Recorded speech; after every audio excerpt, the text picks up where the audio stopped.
What if happiness isn't a treasure at the end of the road, but a way of walking the road itself? If you like calm, timeless parables, follow 4 more gentle stories to end your day. Lisa lived in a valley village under blue mountains. She was praised for her weaving, for neat gardens, for songs that rose clear at dusk. People said, "You are gifted." Their words felt sweet for a moment, then faded like morning mist. Each time praise ended, a small ache returned. She told herself, "When I win the festival honor, then I'll be happy." That autumn, the elders asked her to weave the banner for the harvest celebration. The tallest cedar would carry it above the square. Lisa bowed, thrilled and afraid. She chose the finest threads. She planned a pattern to outshine every banner before it. She worked from before dawn to after midnight. She skipped evening walks and quiet meals. When a neighbor knocked for help carrying water, she whispered, "After the festival." When a child tugged her sleeve to show a crooked kite, she said, "Not today." The banner grew, but so did her tension. Her sleep thinned. The loom's creak sounded like a scold. One night, as she pulled the shuttle, a tiny slip turned into a spreading flaw. She tried to mend it, only making the cloth tear. The sound was small, but it broke her. Next morning, trembling, she brought the torn banner to the square. "I failed," she said. The elders sighed and handed the task to an older weaver who rarely spoke and never competed. Lisa walked away in a gray fog. Without the goal, the ache inside her had nothing to hide behind. She wandered beyond the mill to a hill where wildflowers nodded and bees stitched the air with their soft hum. An old woman sat beside wooden hives, mending a cracked clay pot with linen and resin. Her hair was pale as winter straw. Her eyes were steady. "You walk as if your house is burning," the woman said. "It feels that way," Lisa answered. "I chased happiness and burned everything on the way." The woman pointed to the hives. "When wind rises, bees weigh themselves with nectar, so they won't be blown off course. But if they carry too much, they cannot fly. Happiness is like that measure." She set a shallow clay bowl on a table and poured oil to the brim. "Carry this through the village and back. Don't spill more than a few drops." "That's a child's task," Lisa muttered, but she took the bowl. At once, the world became tilt and tremble. Lisa watched the rim, each step a careful breath. She reached the village edge with the oil unspilled. A little girl met her there, holding a frayed ribbon. "Can you tie this?" Lisa kept her eyes on the bowl. "Ask someone else," she said, and returned to the hill, proud of the steady surface. "What did you notice?" the old woman asked. "Only the oil and the small beauties." The woman said, "The life you walked through." Lisa lowered her gaze. "None." Again, the woman said, "Calm as shade, keep the oil safe, and notice 5 beautiful things." Lisa tried a second time. She held the bowl and looked outward.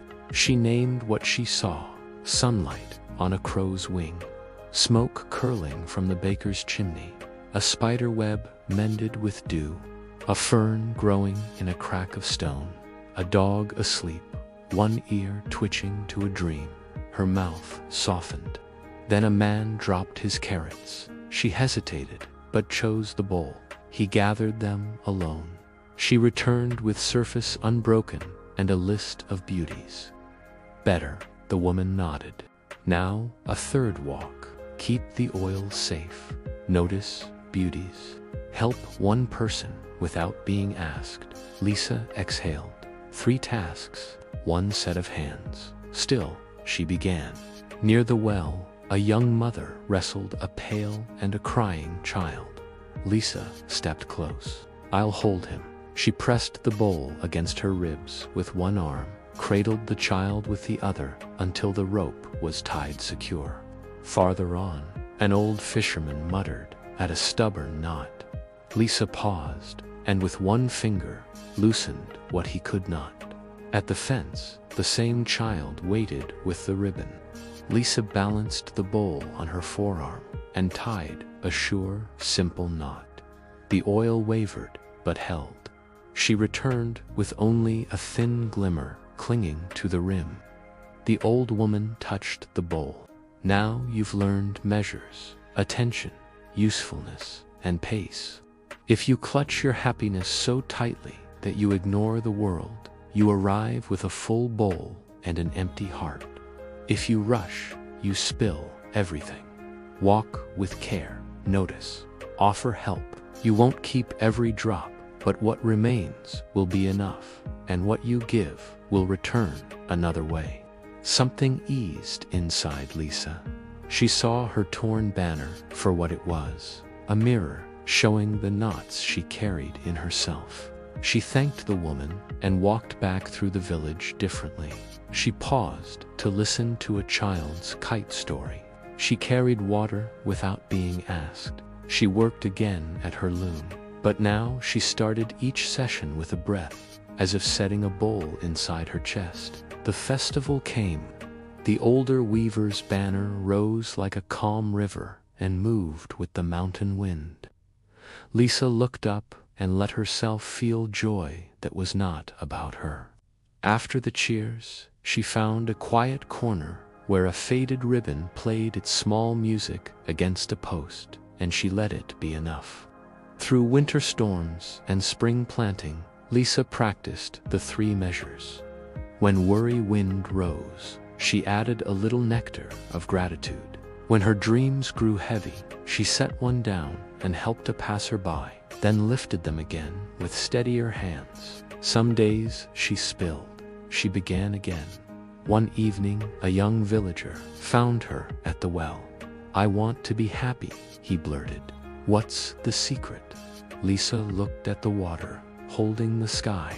She thought of oil on the rim of bees in wind, of the cracked pot mended with linen. "Walk," she said. "Carry your joy like a brimful bowl. Notice 5 small, beautiful things. Help one person without being asked. Move at a pace that lets you breathe. You'll spill sometimes. Begin again." He nodded, already calmer, and stepped away a little slower than before.